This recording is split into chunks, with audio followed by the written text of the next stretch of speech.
Hello friends, I'm Mainak from Civil Center and I welcome all of you back to our video tutorial series on MS Excel. So friends, in this video we'll find out how to use the merge and unmerge option properly in MS Excel.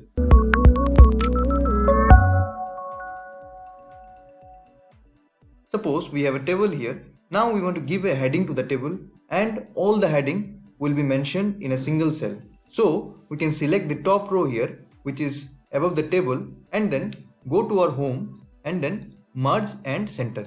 So using the merge and center option, I have converted it into a single cell. Now what we can do is we can change the border options to outside borders. So an outside border has been created. So I can give the heading of the table like section size. I can just increase its text size to 25 and make it bold also.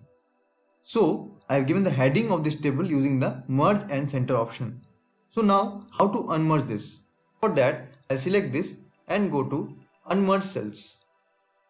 So we have unmerged the cells. Now you can see that the section size which we had written had come in the cell E6. You can see here. If we increase the size in E6 only, it has come. If we want to go back to defaults, we can also select this and go to merge and center. You can also decrease its width. So friends, in this video, we had seen how to use the merge and unmerge option in MS Excel. That's all for today.